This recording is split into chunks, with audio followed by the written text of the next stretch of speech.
Daily guidance, August 13, 2025 para kay Aries. Aries, the card said here, you're still guided daw ng universe.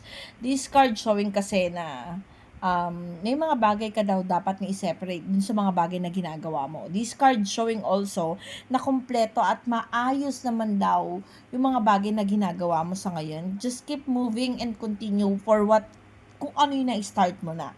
Sabi dito sa cards, may mga kailangan ka daw dapat sukuhan or kumbaga batawan, i-priority yung mga dapat i-priority. I-recognize mo kung ano talaga yung mga bagay na kailangan mong maisakatuparan, no?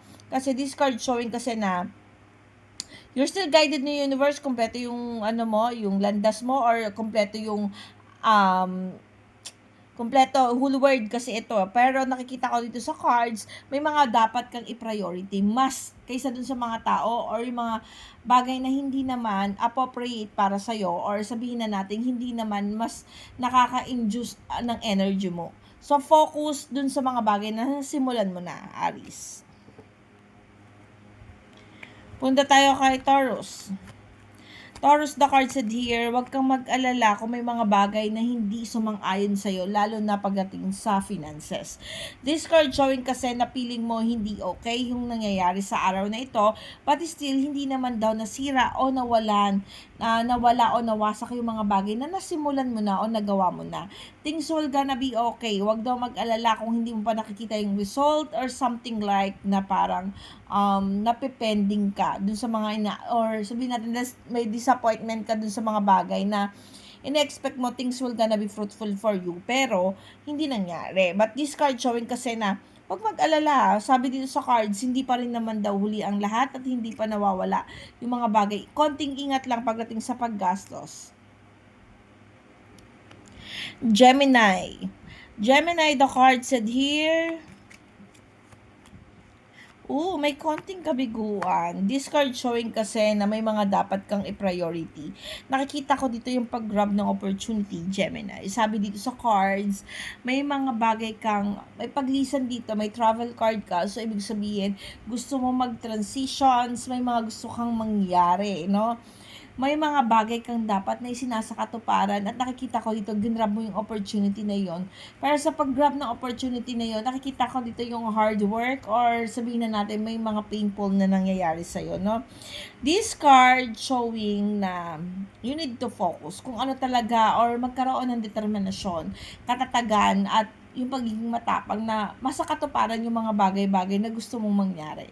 So, focus Gemini, and this card showing naman na minsan talaga kailangan natin na tanggapin kung ano yung mga negative na effect nung para sa atin to be able to grow.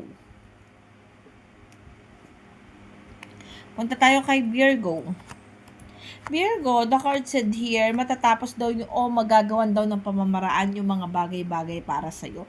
Kung ikaw ay isang Virgo na humaharap ngayon sa pagsubok, don't worry, this day daw magagawa ng solusyon, makakahanap ng way, or sabihin na natin, mafi-fix, magagawa ng pamamaraan yung iyong mga pinoproblema. Sabi dito, huwag kang mag-alala, matatapos yung mga, kung sa pera man ito, magkakaroon ng mga solusyon. So, etong araw na to maganda para sa isang Virgo. Pupunta tayo kay Libra.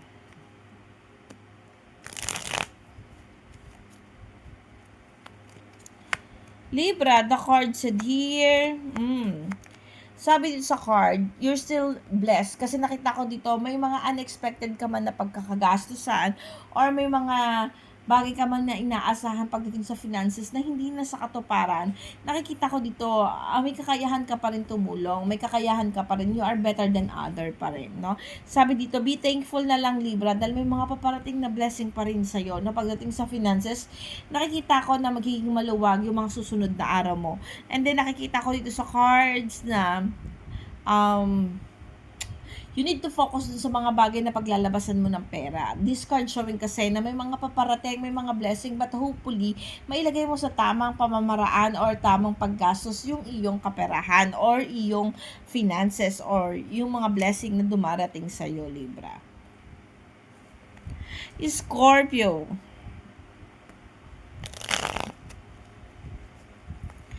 Scorpio, the card said here, pag-grab ng opportunity. Okay, sabi dito, Scorpio, you need to focus and tignan kung ano yung mga bagay na ginagrab mo. May mga bagay kasi na sinakatuparan mo or gusto mo mangyari, pero this is not in your path. Parang ganon, no? Sabi dito, you need to make sure na yung mga bagay na hinahayaan mong umentry sa buhay mo or yung mga tao na gusto mong pumasok sa buhay mo ay karapat dapat sila sa spot. Kasi this card showing kasi nawawalan ng diskarte, nawawalan ng solusyon dun sa problema kasi may mga maling gawa. Kaya things will gonna be not okay for you kasi hindi mo nare-recognize kung ano yung mga dapat na wala o hindi dapat parte ng buhay mo. So, this day, focus ka, tignan mo kung tama pa ba yung mga bagay-bagay para sa'yo. You need to check, yung sarili mo muna yung titignan mo. Wag mo munang pokusan yung ibang tao kung mas makakabuti sa kanila or hindi. You need to check na yung mga bagay na ginagawa mo is naka-align para sa'yo, nakakatulong para sa'yo.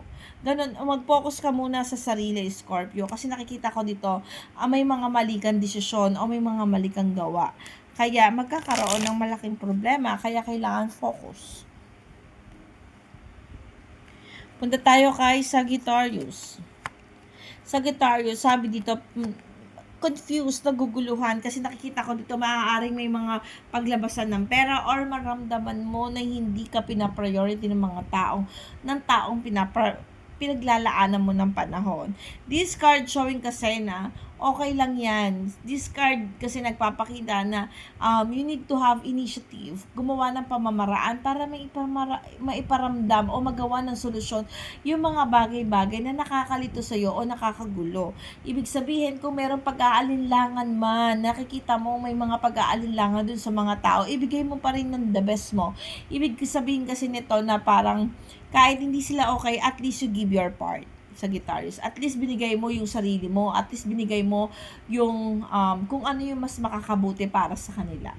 'Di ba? Nandun ka na sa part na at least wala silang masasabi sa iyo. Punta tayo kay Capricorn. Okay. Capricorn, masusolusyonan daw yung mga bagay-bagay o yung mga pinoproblema mo. Sabi dito, ilaban mo lang daw. Nakikita ko dito na patuloy lang nagsusumikap si Capricorn. O tuloy-tuloy lang sa pagkilos. Kung ano man ito, nakikita ko sa cards na hindi ka mahihirapan doon sa mga solusyon na ginagawa mo. Just keep moving. Tuloy-tuloy lang and nakikita ko that you are in the right path sa panahon na ito o sa araw na ito. Punta tayo kay Aquarius.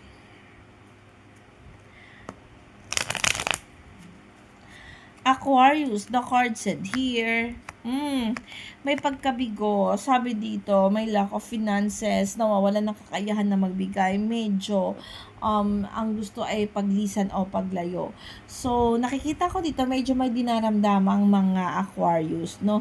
Sabi dito sa cards, may kabiguan. I don't know why, but kung ito man ang reading na nangyayari sa'yo, kung ikaw man tong Aquarius na may mga conflict, kung you feel down, stress or something, this card showing kasi na lack of finances something, no? Nakikita ko dito puro negative cards. So pray and let the God enter in your heart o yung sa mga bagay na gagawin mo, pati sa mga desisyon na gagawin mo, no? Surrender to God kasi nakikita ko dito na nawawalan ka sa alignment. So focus din and then you need to make sure na may baon kang tibay bago kung iniisip mo man lumayo or something like na pinagdadaanan ka ngayon. Pray, pray, and pray. Punta tayo kay Leo. Leo, the card said here. Wait lang.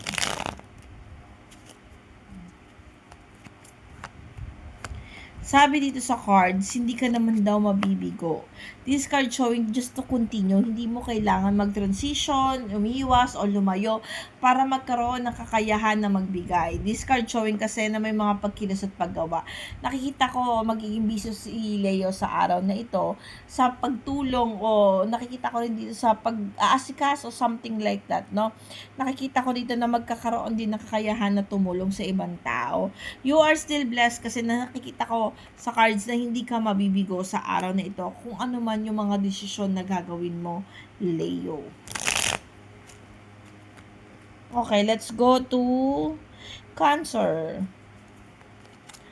Cancer, the card said here, you still stagnant sa isang sitwasyon. Nakikita ko dito, hindi ka naman daw nabibigo, wala lang new beginning. Kumbaga, alam ko, nandun ka pa rin sa isang sitwasyon na willing to give ka pa rin, magbigay, or ayaw mo pa rin makapanakit, no?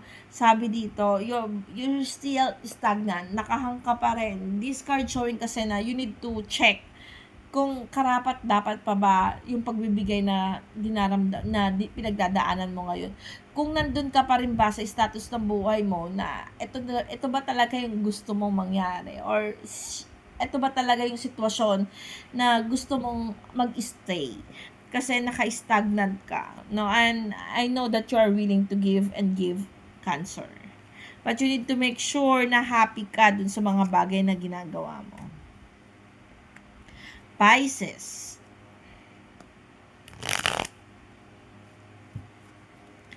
Pisces, the card said here, you're still guided down the universe, Pisces. Okay, Pisces, the card said, pag-grab ng opportunity at pagkilos sa araw na ito. Huwag kang mag-alala sa mga desisyon na gagawin mo. You are guided down the universe, no? So, kung may isa kang Pisces na may mga malalalim na pagdidesisyonan ngayon, pag-grab ng opportunity or pag-apply ng trabaho, something to do, some actions gawin mo daw. Kasi this card showing na magbubunga daw ng maganda or may makukuha kang grateful things regarding sa pagkilos at paggalaw mo, no? So, focus lang din, Pisces, at pag-grab ng opportunity yung nakikita ko dito sa araw na ito para sa'yo. At ito po ang aking daily horoscope or daily guidance. Salamat po sa sumusubaybay. Paalala po, ito ay gabay lamang sa araw-araw.